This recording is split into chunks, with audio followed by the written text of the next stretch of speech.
I'm here with a very special guest. I'm a huge fan of you, by the way. I think you're like super dope. Like I said, I've watched a lot of your movies and I've heard your music too. And I think you're like phenomenal, like a superstar. We have Fredro Starr in the building. Thank you. What's up? What's up? Thank you so much for coming. It's actually interesting. My son's father set this up. Yeah. Yeah. We was in LA. I was shooting a movie. He knows my boy Sticky Fingers. He came on the set. We just started building. He was like, yo, you should do, she has a podcast. I was like, word? Called Tacos and Falafels? And Shawarma. And Shawarmas. Yeah. I was like, what is that? Well, I know what Shawarmas is. Right. How you say it? Shawarma. Shawarma. Because I travel a lot. Right. So you go to Europe. They have shawarma. Yeah, all over. Right. All over. Yeah, so you know what it is, and you know what a taco is. Of course, I'm from LA. Right. Well, I live in LA. Well, you're from New York. You live in LA. So it's a lot of tacos out there. Yeah, I don't think he actually like really meant for this to happen. It was an accident, but it worked out. Really? Why? Because it's just not. I just don't see him being like. I feel like he just says things. He doesn't think they're really gonna happen. Then because you tell me something, I'm gonna make it happen. He's not from New York. He's from Philly. Yeah. Philly's cool. Yeah. Really cool. But thank you so much for coming here. No I doubt. told everyone that you were coming. Everyone I knew. I was like, do you know who I'm interviewing? Because I just feel like you're such a legend. Like, been doing it for a minute. yeah. How did you? I watched some of your interviews too before today, and I watched a lot of the stuff that you said. How did you kind of like get into this industry so early? Because I saw that you said you jumped in a van of Jam Master Jay, and then like it just took off from there. Well, I think it happened way before I met Jam Master Jay. I'm from Southside Jamaica, Queens. Okay. And a lot of people from Jamaica, Queens, they don't go to the city at a young age. They don't party in Manhattan. Right. They just stay in Queens. I think that's like a borough thing. Yeah, on the block, Yeah. dudes in the hood. But me, for some reason, my crew, we jumped on the train and went to Manhattan. That day. The first time I went to Manhattan was like 1986. And I had a next door neighbor named Will. Okay. He took me to Manhattan to 42nd Street. I was probably 15 years old. And when I got out the train station, it was like, I've never seen that many people. I never saw that many buildings. I was just like in total shock of what the difference between Queens was, because Queens was just like little houses. I lived in Brooklyn, it was cool, but going to Manhattan was a whole different, it was just like a whole nother world. And I got addicted to the city. So I became a club kid. I used to go to clubs every day, coming to Manhattan, riding the trains, going to clubs, Then I started cutting hair, started making money. So now I'm making money, going to the city, got the fresh clothes, going to the clubs, getting the girls. I was the first kid in my hood to bring a white girl to the hood. Really? Yeah, how'd you get a white girl? It's like Manhattan, the city. Right. Because it was a different melting pot of people. Yeah. So you start meeting different people and start, getting into the different, hip hop. I saw De La Soul in the city. I saw Jungle Brothers in the city. I saw, all these other rappers, they would go to the city. They'd be in the clubs. I'm in the same clubs as them. Right. You know what I mean? Want to be a rapper? Oh, there goes De La. There goes Trap Called Quest. So we was kind of like already stars, I would say. Like not stars, like but local celebrities. we was already in the industry. Right. Even though we wasn't signed, we was already in the industry because we was in the clubs. We knew all the dudes dancing, all the, prancers and all the, the low lifes. We was outside early. Yeah. So we knew the hip hop dudes. So by the time we got a hip hop, it felt like we was already there. They knew us already. We was already there. So it just happened naturally. You don't have to try that hard. Nah. So, yeah, that was like 1986, like a long time ago. 86, 87, 88. I was born in 86. So you've been in this industry for a long time. Yeah. How did you kind of like sustain for so long? Like, you got to know when to leave the party. okay. It's just a figure of speech. No, I know what it means. How do you know when to leave the party? You just got to know, man. You just got to have spider senses. You know how many times I left the party and then heard, yo, you heard what happened after you left? You just got to know how to move, because that question, you got to know how to stay alive first. Right. Then you can worry about how to stay in the industry. You got to learn how to stay alive. And it takes skills to do that. That's true. And luck. Do you think New York gives you that? Like, teaches you how to stay alive, just like... No, I think I give myself that. Really? Yeah, because, you know, I live by certain rules. I'm kind of militant, and I tell myself certain things like, yo, we leaving at 10 o'clock, we leaving at 10 o'clock. Really? Like, if I go outside, I don't like to linger around. I get in my car, I leave. Mm-hmm. So I got certain rules that I go by. Like, I don't react to every guy that's giving me a mean mug. You can't react to every hater. Right. You can't, you know, you got to know which battles to pick. Right. You know? Yeah. And a lot of dudes, you could be from New York, I think it's a personal thing, you know? I know how to move. I learned from a lot of people's mistakes. Yeah. It takes a certain personality to do that too. Yeah, you got to know how to move. Not like fall on your head and see other people and be like, I don't want to do that. It's been a lot of close calls, you know? Yeah. A lot of near-death experiences. Right. You know, a lot of close calls, you know, whether it be some street stuff or a car accident or anything. You know, you could be on a plane and feel like you about to die, you know what I'm saying? Right. So it's just God's will to keep me alive at this point. Yeah.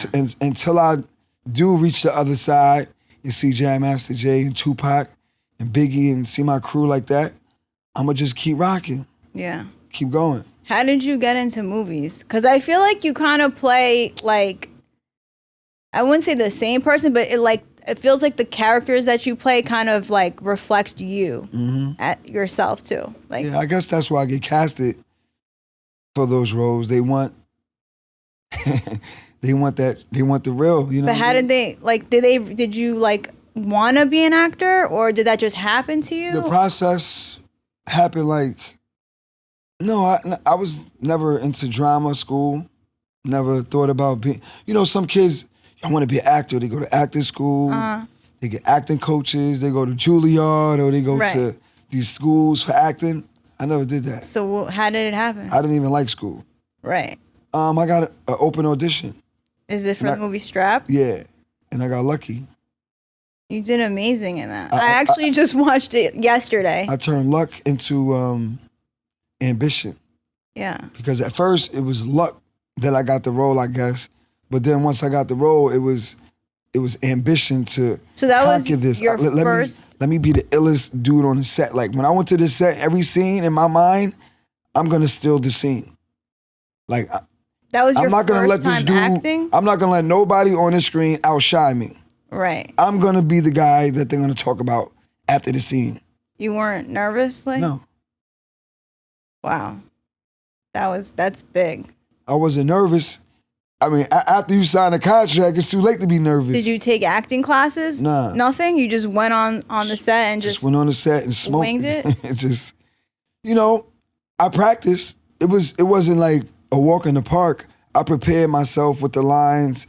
You know, you looking in the mirror, saying your lines over and over. Then, you know, you prepare yourself. But my method of acting is don't prepare too much. It's like, let it come natural. Don't go over the scene too much. Like, kind of like freestyle it. Because I think the best things will come from the freestyle. You know, I think like the when they say action, it's usually the first take that's gonna be the best take. Really? Yeah, because you know once you start doing it, it starts to get faker to me. Yeah. And I think my method of acting is to feel like you're not acting. Right. That's the best acting to me. When it don't feel like you're acting, like it's natural. Yeah. You know what I mean? Yeah. That's why I feel like it's kind of you too, like the parts that you play. So it's just natural to you. So you're not really you're just acting like you would, right? If you were in that situation. No. No? Some of me, but not, you know, I don't go shoot people. No, if you were in that situation. Yeah. But you're not. Not that I'm saying. Yeah, I mean, every actor is like that. Really? You know? Yeah, of course. Look at Denzel. Like, that's, when you see Training Day, that's Denzel. He's from Mount Vernon. He's from the hood. Yeah. So he could give you that. Right. You know? to me, Denzel is the same guy in every movie. Just a different. I just saw Gladiator, and he slipped up. In one scene, he turned to the dude in Training Day. I was like, wait a minute. You know what I mean? Like, it's hard to change your character. You know, when you have a strong personality as a person, you're gonna be that person on film. Like, look at Tupac. You know, like his movies, he was still Tupac. You know, at the end of the day, he had a different role, but he still was that same. You know. Yeah. Robert De Niro, another great actor. That's true. He's like the same in every movie. That's true. He's always the bad guy, like the villain. You know, that face. You know. Yeah. Not to mess with. Right. That's true. What was the last movie that you've done? Flocking. Flocking? Yeah, that's where I met Horace. Oh, okay. Yeah, it was called Flocking. We shot it in 3 days. Independent movie. Oh, wow. And I'm the lead character playing. My character is called Midnight. Okay. And I'm just crazy. What's the movie about? Flocking is when the guys. It started in Los Angeles, I guess, when they go into a rich guy's house or a rich person's house and they just take all the money and rob the house because they know the person is not home. Okay. That's called flocking. So that's what the movie was about. It's kind of like what happens for real. Yeah. In LA. Yeah. Right. Because, you know, like 2 years ago, those old couple got robbed and they actually got killed. Yeah. Too. But even like Paris Hilton got robbed and like a lot of actors get robbed when they're not out of town. They're out of town. They go flocking. Yeah. They go in the house and they, you know, you just want to go in there and take something. You don't want to hurt nobody. You ain't trying to rob nobody. But flocking, the movie, I don't want to give the movie away, but the person came back home while Midnight and his crew was in the crib. So it turns into a hostage situation. Wow. When does it come out? I don't know. Oh, okay. I just do the movie and, you know. And just whenever it comes out. Next project. Yeah. Yeah. So you wrote a book, right? Mm-hmm. And it's about your life? It's about my life, but my life, Sticky Fingers was part of my life. Big DS was part of my life. Jam Master Jay was part of my life when I made this. So it's about my life, but about ONYX. ONYX. ONYX is the name of my rap group. Yeah. So it's more about me creating one of the most dynamic hip-hop rap groups in the world. ONYX. Yeah. So, you know, it just goes into detail of how we operated, you know, how we made records like Slam. Because I think people don't get the details of how a record is made. Like, how did they make Slam? Like, what was the inspiration behind it? How did they really do it? Like, this book, I give you real step, like, this is how we made it. This is how we recorded it. This was the message of it. Like, you get those details in the book. And I don't think any other rappers or musicians really give you that detail of how a record was made. That's just one point of the book. You know what I mean? But it goes to show you how Sticky Fingers, which was notably the biggest voice in ONYX, how he got in the group. Because he wasn't always in the group. How we met Jam Master Jay from Run DMC, the DJ from Run DMC, rest in peace to Jay. How we met Jay. How did Jay put ONYX on? How we met Flavor Flav from Public Enemy. How we met Ice-T. Going on tour with Snoop and Dr. Dre. Going on tour with Snoop and Dr. Dre was crazy. Right. At that time, you know? All of those things are inside that book because that was the period of time. So Back the Fuck Up is the name of the first album. So that's why it's called Back the Fuck Up, the story of ONYX, because it's only about the first album. The next book is called All We Got Is Us. That's my second album. The third book is called Shut 'Em Down, my third album with ONYX. So it'll be a trilogy. Wow. Did you always want to be a writer? Or you just... Yeah. Yeah? Yeah. Did you write it yourself? Yeah. How long did it take you? Well, first I wrote it as a movie. Okay. And then we got the movie done, 153 pages. The movie is dope. And then I turned to movie because I didn't want to write a book at first. Just wanted to write a movie. Okay. Because I'm in the movie world. Want to get the movie done. We're looking for investors. Tap in. One of the greatest stories in hip hop. And then I said, you know what? The movie, let me go more in detail because the movie you only can show so much. So I said, let me go into detail. So I said, let me take what I had with the movie and kind of revamp it with the book. So I just added way more details to the story that I had already, like real details. So would you star in the movie when you make it? Probably as Russell Simmons. As Russell Simmons? Yeah. Okay. Yeah. So you'd cast someone else to play you? Yeah, of course. Yeah, of course, because you were way younger back then. Yeah. Right. I probably would play Russell Simmons. Oh, wow. You know? Yeah, when did you meet Russell Simmons? I was 21. 21. Yeah. That's crazy. Yeah. When we first got signed to Def Jam. Yeah. Because we were signed to Def Jam. You know, LL Cool J was there. Yeah. Public Enemy, Beastie Boys, all those guys were down with Def Jam, and then here comes ONYX. So, you know, these were my guys, like, these were like the kings of rap, my idols. These guys are just legends already. Right. And now we get with the label, and they just put all the money into the Back the Fuck Up album. We sold 6 million records. Oh, my God. The first album, you know. And you're still touring till this Still day, touring, right? yeah, hell yeah. Yeah. Fans, they love ONYX. That's one thing about ONYX fans. They will go to 20 ONYX shows. Really? Yeah, because my fans, we it's like a family. Oh, what's up? This the same. You was at the show last? Yeah, you know. I got guys who've been to ONYX shows 30 times.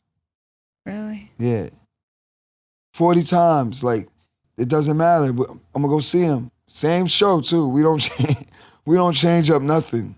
It's just the same show. Recognize people Of course. when you go to the shows? Yeah, like I said, we built a family. You know, you see some fans that been rocking with you for 30 years, and then you see some new fans. Fans are 16, 17 years old. Right. You know, like, you know, my father showed me how to, you know, my brother, he put me up on you dudes, or, you know, guys just go on the internet and just find it. Right. You know, just looking for shit. Yeah. Would you ever make new music with like new artists, or is it where? Yeah, I produce beats. You produce beats? So I'm always working with new artists. Okay. You know, JD Era from Canada, album is out. Ricky Batts from the Bronx, his album is out. UFO Feeve produced his whole album. His album is out. Smooth produced his album is out.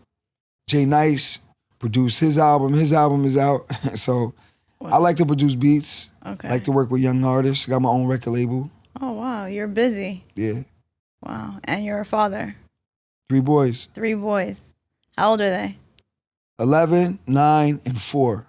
Wow. All boys. Wow. Do you like it? Couple of Aries in there. Couple of Aries? Yeah, like me. You're an Aries. Yeah. How many Aries you have? 2. 2 boys that are Aries, and you're an Aries? What's the third one? He's born in July, so what does that make him? Cancer? Cancer. Ah. Okay. I don't know nothing about cancers in July, so but Aries, that's my, Yeah, fire sign. Yeah. Yeah. Full of life. Mm-hmm. Is your 4-year-old, well, your 4-yearold's a Cancer, right? Mm-hmm. Right. I think my 4-year-old, he will probably be the rapper because he likes to play with the beat machine. He's just, he's like, he's like me. Right. He's like a mini me. He is? Yeah.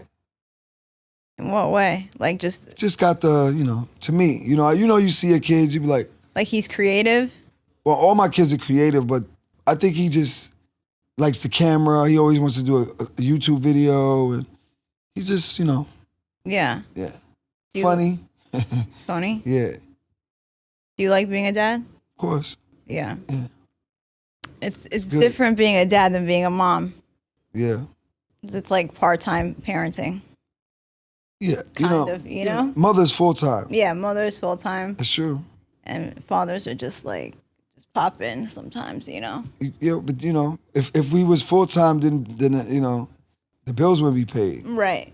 I mean, as far as my situation. situation, Right. I gotta get out there. If I stayed home, you know, I gotta go out there and work. And they know that, and that's what you're supposed to do. Right. You know, if you work for the NBA, if you work for, you know, it's gonna be times where you have to sacrifice not seeing your family. Of course. Because you gotta do your best to make sure that they got sneakers on their feet. For sure. No, I agree with that for sure. So, you know. Yeah. So I noticed that like a lot of women have like a huge crush on you. Like every woman I've ever mentioned you, they're like, oh my God, like I've had the biggest crush on him forever. So like how do you, like when did you first feel that? Do you feel that? I mean, no. Like did you feel that back in the day when you were like at your height of your career? About a woman having a crush on me? Well, yeah, I heard you say that you had like a box of fan mail from when you were on Moesha. Oh yeah, but you see, my thing is, you got people that become famous and then they get a lot of girls.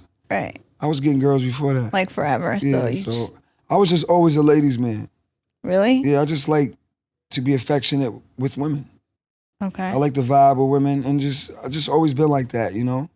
Just, like even when the book, ONYX, I had a girl named Katie, and she was like my girl, and she was around 100 wild dudes, but I had my girl with me, you know, and she was green eyes, half black, half white girl, curly hair, tall, you know. That's just me. Always had a baddie. Girls. Yeah. Always. Because I got good taste in women too. You know what I mean? As far as what, like looks or? Yeah, looks. Okay. You know, yeah, I think so.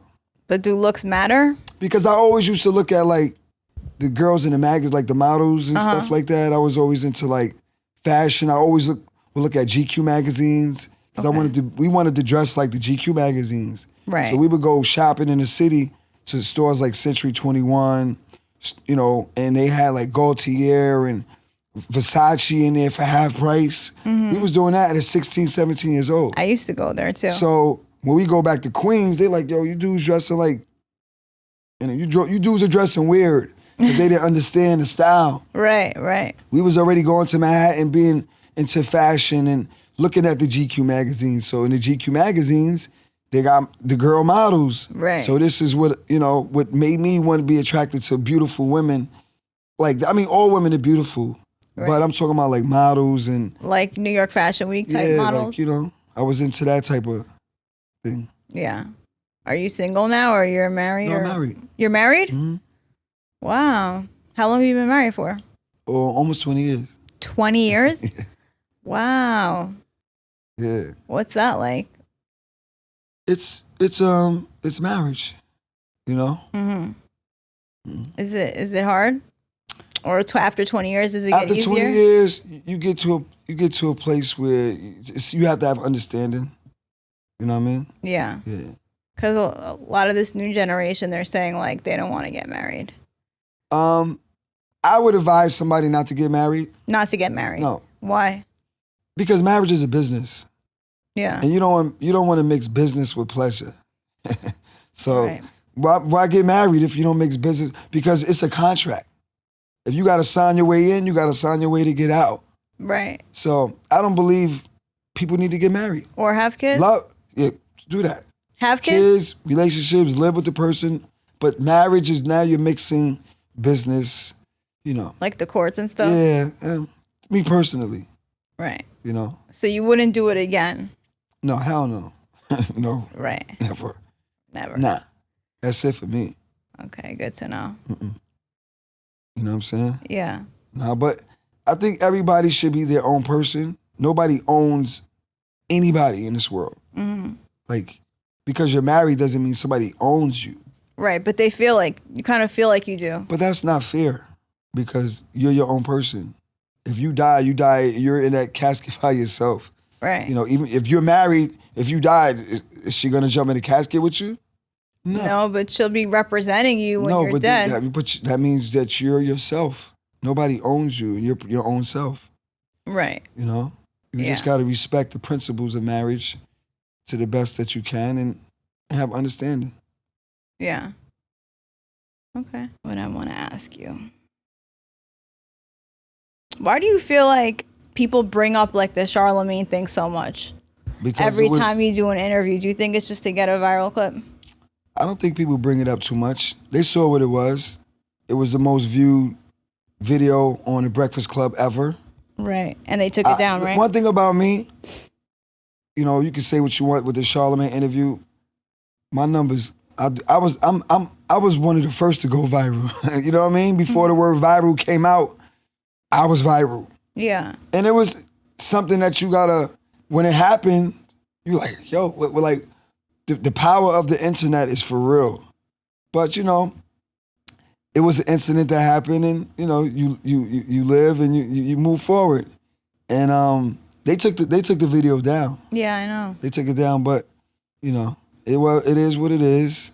I said what I said, and that's what happened. Have you been back there That's since? what happens when you fuck with me. Yeah. You know what I'm saying? Don't fuck with me. Right. Have you been back there since? No, I want to go back. You want to go back? Yes. To promote your book, right? I got much respect for Charlamagne, much respect for DJ Envy, and of course Angelique's not there anymore, but Jess Hilarious, she's cool. Right. I would definitely go back to the Breakfast Club, blaze it, you know? Okay. Well. They just gotta be cool. Right. You be cool with me, I'm cool with you. Right. You know what I mean? Yeah. You press my button, I'ma give you what you want. You know what I'm saying? You wanna go viral, let's do it. And that's what he wanted. He got it. Right. We both got it. I sold 6,000 records independently that day. That interview made me about $120,000. No So I way. wasn't mad. We put out a record called Wake the Fuck Up with Snow Goons. And we was on a press run. That was the reason why we was doing the Breakfast Club, to promote the album. And it was independent. That was our first independent album after Koch Records.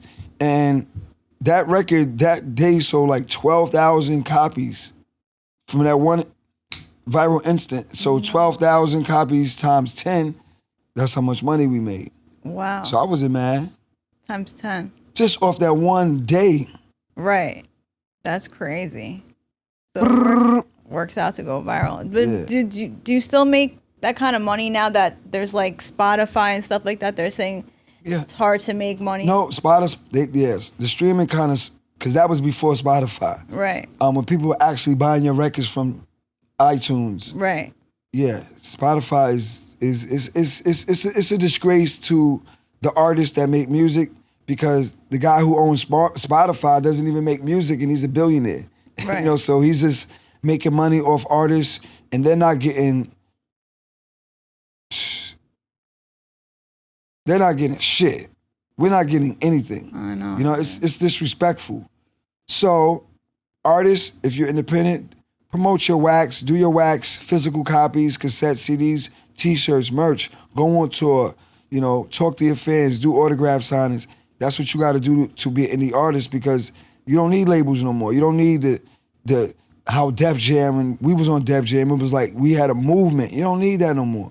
You could be independent, put your own music out, and 30 years later, you're gonna actually see money from your masters that you wouldn't see if you signed with a major label, because we got one of the biggest records in the world, Slam, and when we see our royalty checks, it's good, but it's not great, because Universal Publishing gets a piece, JMJ Records gets a piece, this guy gets a piece, but if you do independent marketing and put your record out yourself, you keep all your masters. 30 years later, all of your masters is better than a little bit of your masters and their masters.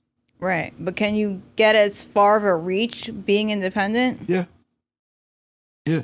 Really? You got to tour. You got to You tour? know, yeah. You know, go overseas, set your shows up.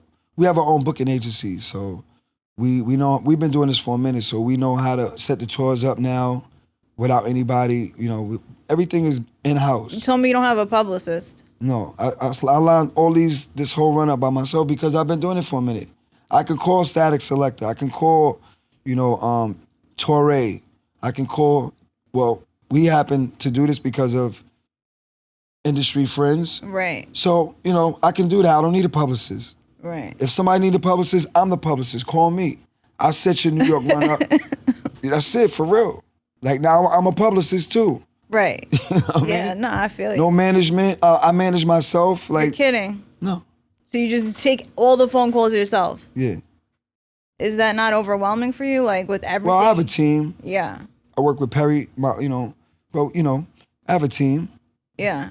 2-man team. Okay. And you guys can handle everything? Yeah. Okay.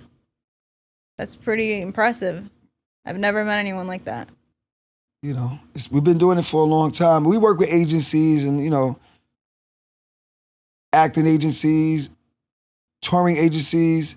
They all do good jobs. They help. But a lot of times I be bringing jobs to agencies. Like, yo, this guy I know wants to do this. And so why do that? When all they want to see is the artist on stage. They don't care who books the show. That's true. So all they want to, we book our own shows. We get the venue, we pay for the venue, we sell our own tickets on Ticketmasters, whatever. We book our own shows. Yeah. We fill the venue up. We get the, why pay a promoter, a promoter could give you, just say, 20 grand. You put 2,000 kids in there at, just say $20,000, $20 a ticket. You just made $40K, right? Mm-hmm. The promoter pays you 20, he keeps 20. Why should he get 20,000 of my money? He ain't on stage. I could get the venue. I could book it. So if I got 2,000 kids and I'm selling tickets for $20, we could keep the whole 40 for ourselves. Well, you have to do the work, though. The work is us anyway. We're promoting it anyway. Yeah, but what is the promoter doing? That all the promoter is doing is just taking your money. He's doing what you can do. You can call a club. You can call a club on your own. But not everybody wants to do that. Then you want to give your money away. Yeah. That's cool. Yeah. If you want to give away your bread, that's cool. I mean, we work with some promoters, but sometimes we don't. Sometimes we book our own shows. Do you think, like, being in this industry for so long, you're just smarter now, like, with money? Like, you don't just throw it away as easily? Because it's so easy, right, to, like, get a bunch of money and think you're good, and then you just, like, blow it on dumb shit. We ran through a lot of money. Yeah. Still running through money. Right. What's the craziest thing? Money is to be spent. Right. Fuck it. Yeah. You can't take it when you die. That's true. As long as you have your things set up for your kids, and you're not, going crazy, you just live your life, live your life. Why not spend it? That's true. Fuck it. Yeah. Yeah, for sure. Live it up. Get that. Go get that $1,000 dinner. Right, but you can blow through it and spend it all, And you're gonna have fun blowing it. Yeah. So how do you're gonna have fun? You know what I mean? Yeah. So you have to have like kind of balance, no?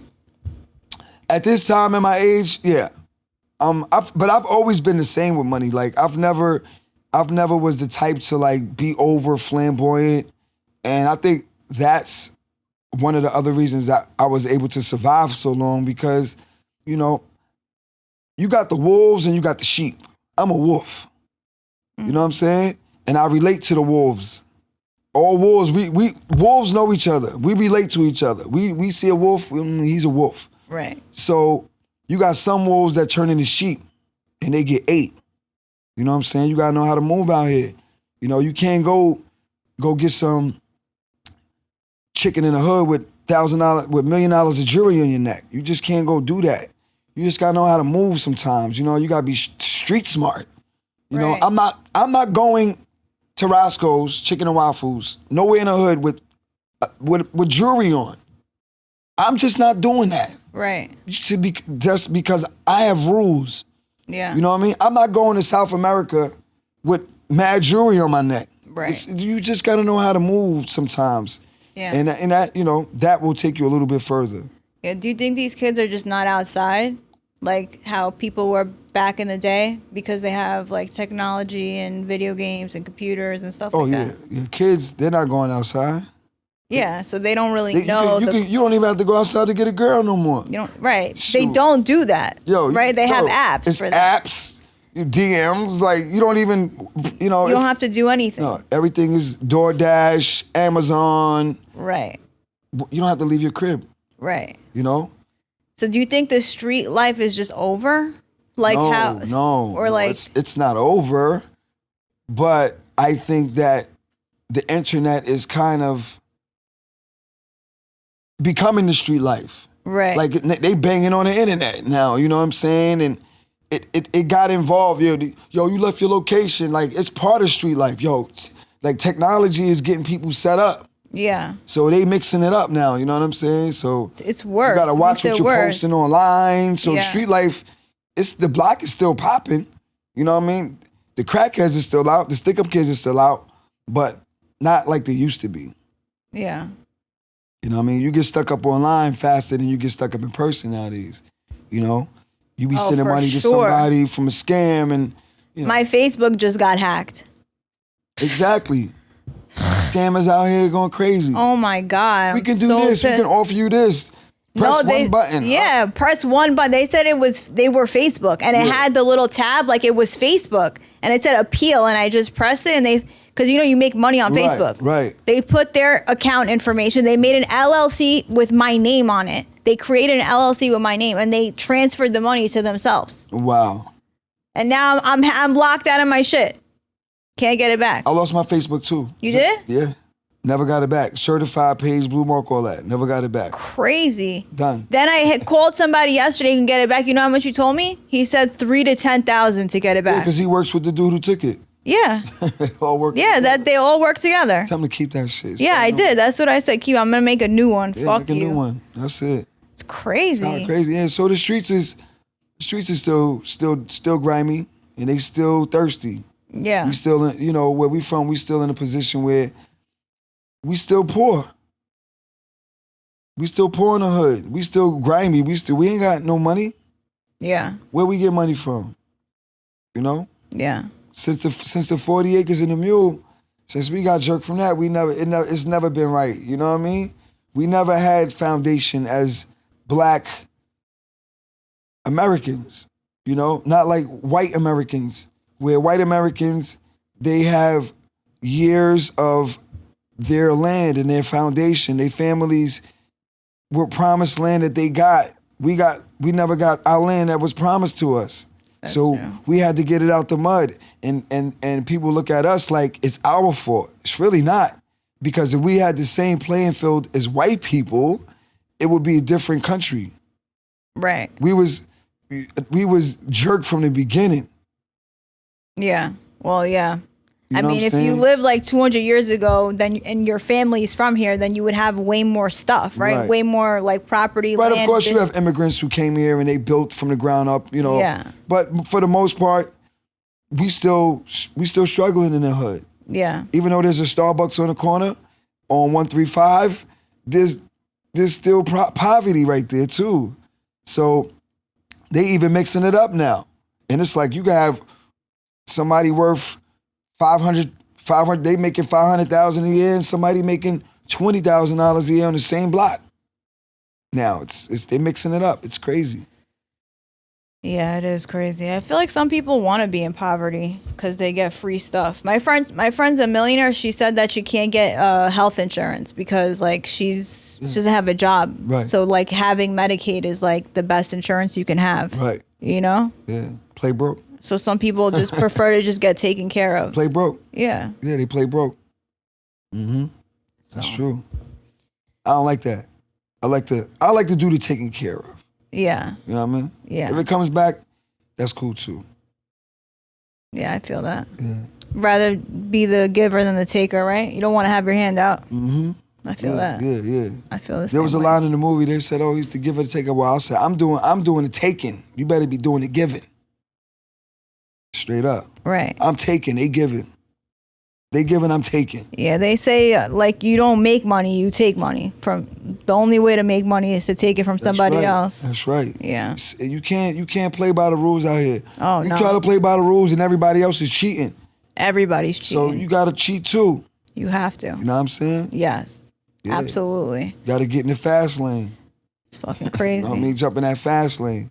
It's crazy. Life is like a highway. You gotta, you could play the slow lane, but the slow lane, you ain't gonna get nowhere.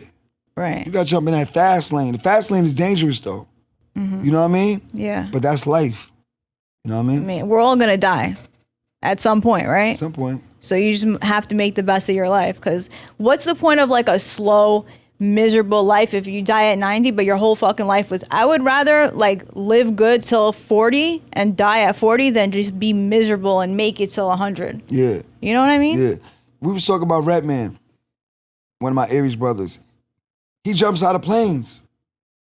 And we was like, my man was like, yo, I would never jump out of a plane and think about risking my life. And I was like, well, maybe he probably thinks that his life is already lived to the fullest. Right. Like, if I die, I die. My life, I did everything I wanted to do. I'm satisfied with living. Yes. Once you get to that level, then you don't really care about dying. You know what I mean? Because it's like, it sounds peaceful. Yeah, sometimes.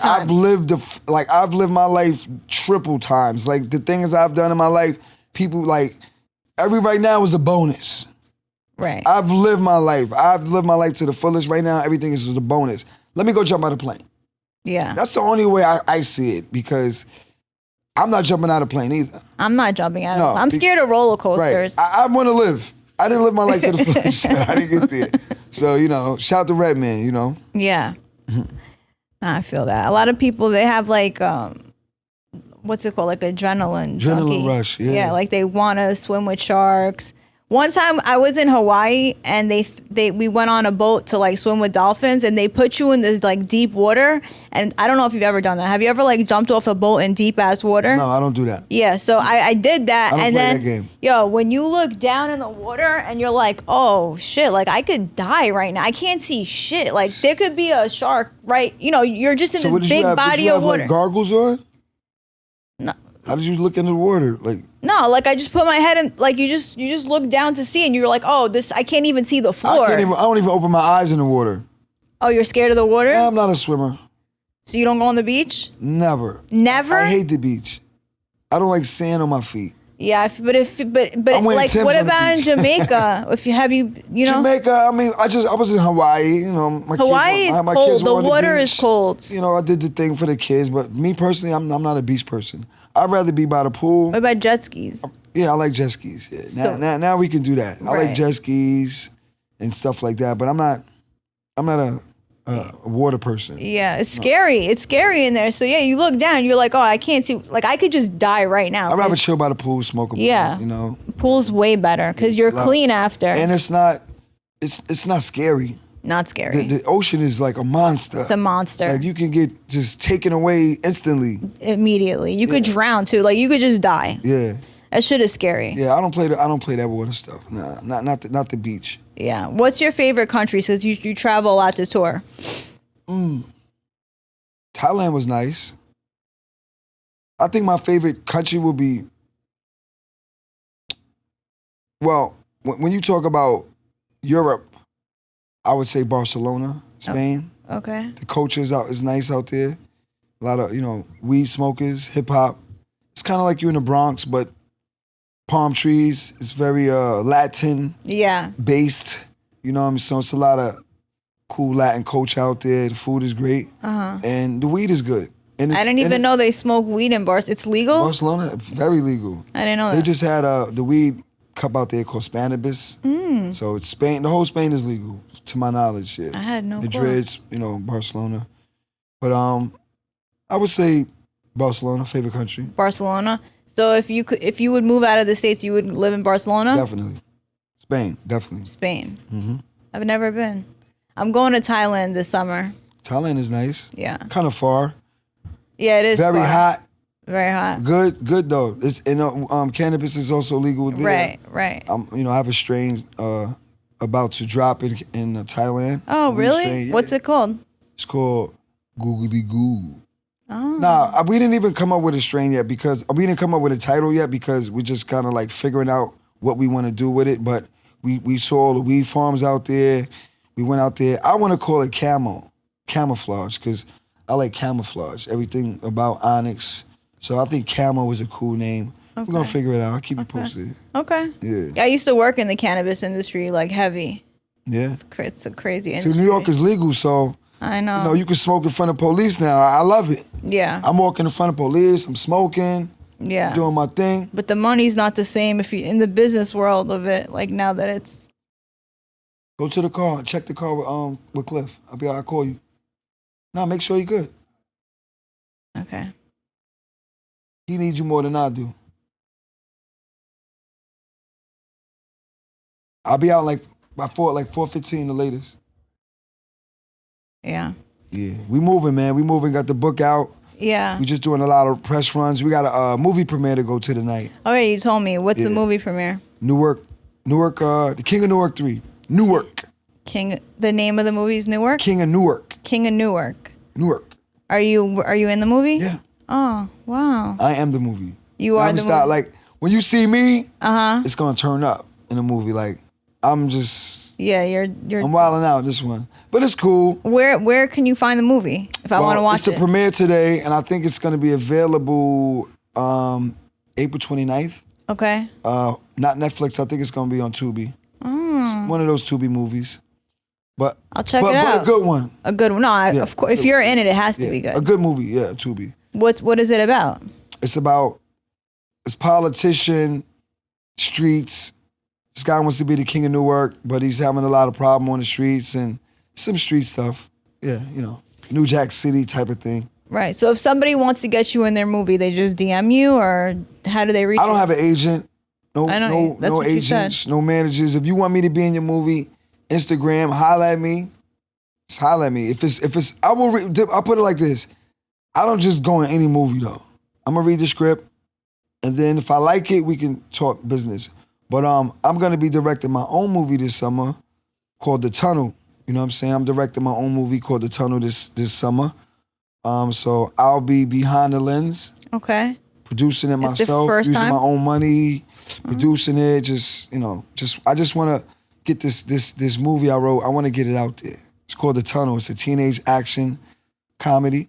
Okay. Yeah, so we're gonna be shooting that in the summertime. What is it about though? Trying to get to the tunnel. These kids win tickets to go see a famous rapper at the tunnel. Okay. But on the way to the tunnel, they have a lot of trials and tribulations. They win a scratch-off ticket for $5,000, and they walk through the projects trying to get to the tunnel, and people's trying to rob them. They chasing them, and it's like a cat and mouse type of thing, like The Warriors mixed with Judgment Night type of movie. You know what I mean? Yeah. A lot of running, a lot of chasing, a lot of action. You know what I mean? A lot of deep messages here and there. You know what I'm saying? Yeah. A lot of hip hop. Right.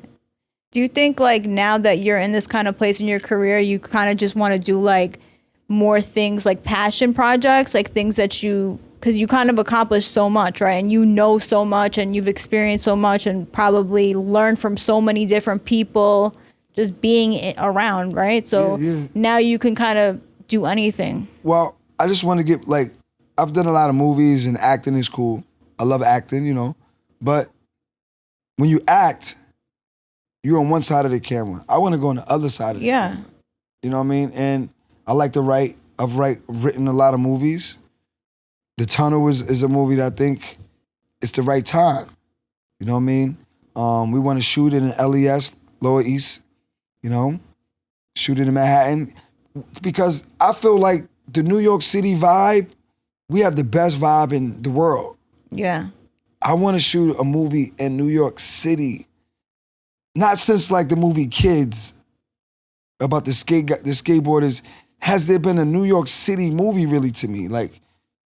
That's old school. Yeah, there hasn't been like a New York gritty movie Juice, Kids, New Jack City. Those Maybe New Basketball York, Diaries. Yeah, those New York movies. Yeah. So this is gonna be projects, New York slang. Yeah.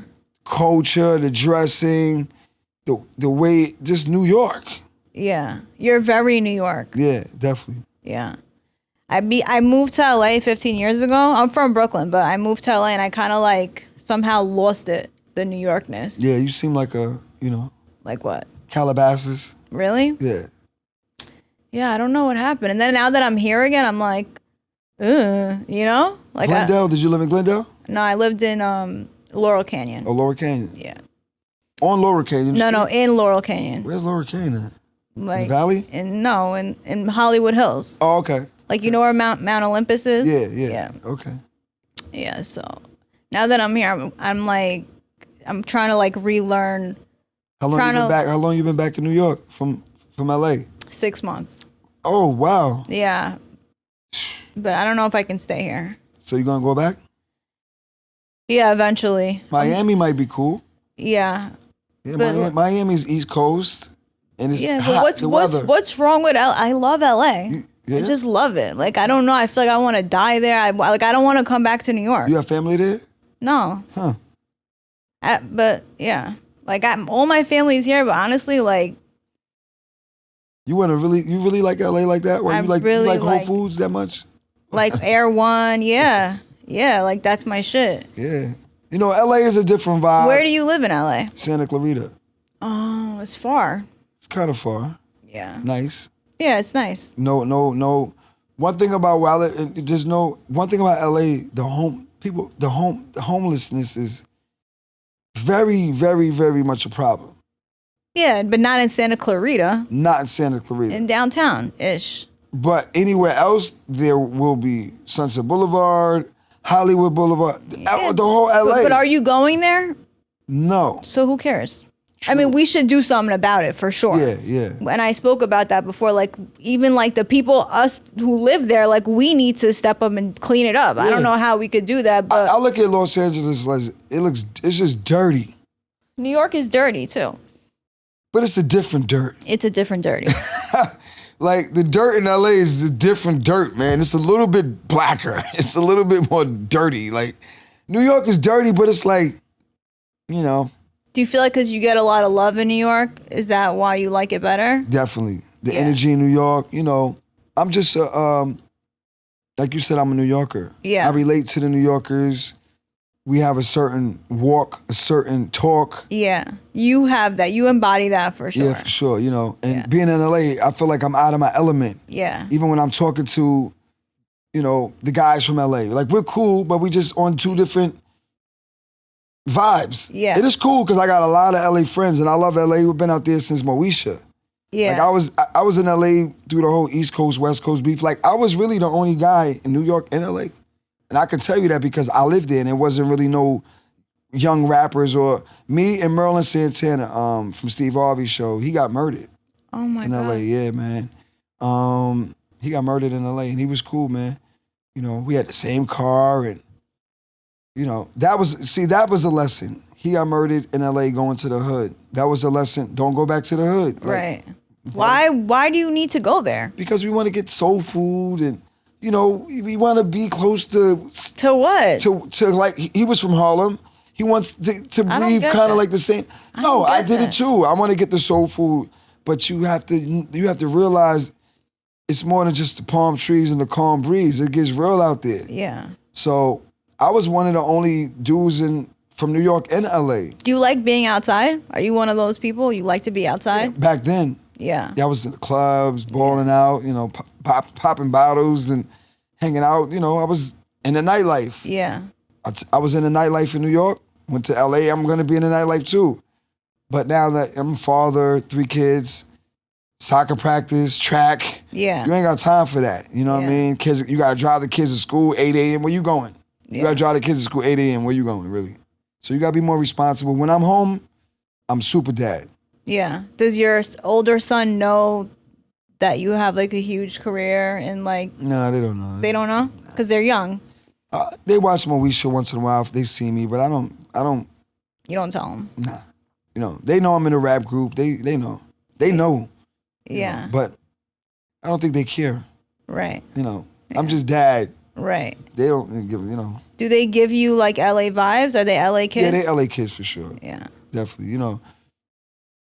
Hey, it's a lot of New York kids, New Yorkers who have LA kids growing up. I want my kids to be from New York. Take the train. I was just watching this dude. He was outside with his family and like his little son was like leading the way. His son was like 8 years old. He had his daughter probably like 13, 14, but the son was the lead. He was like leading the way and the mother was in back of him. I'm like, this little kid is like, you know, he's gonna be somebody. Yeah. You know, he's moving through the city at the age of 8 years old. Like, I want my kids to grow up like that. It's a different kind of confidence. It's a different type of movement. You know what I mean? Yeah. They just wake up in the morning, you know, just, you know, they might see a bunny rabbit on the lawn or, you know, lizards or, you know, that type of thing. They're not. Yeah. They don't know nothing about that. Yeah. That's true. I kind of prefer, I feel like it's hard to grow up in New York. Kind of like it a gives hard you, life. I think it gives you an advantage to grow up in New York. You're a little bit more witty, a little bit more Like you have more of a personality. more of a personality, more of a head of the game. Yeah. You know, and it doesn't matter. New York. One thing about New York, everybody is together. Rich, poor, white, black. It don't matter. We all walking in the streets together. It's just That's true. Yeah. It's a melting pot, That's true. and everybody is just moving their way. And Yeah. it's like nobody even touches each other. Everyone's so like we walking past, nobody even brushes past you. It's like everybody's just Yeah, and you could tell a New Yorker, even if you're in another country, you could tell who's from New York. the way we move. Yeah. Yeah. For sure. Major.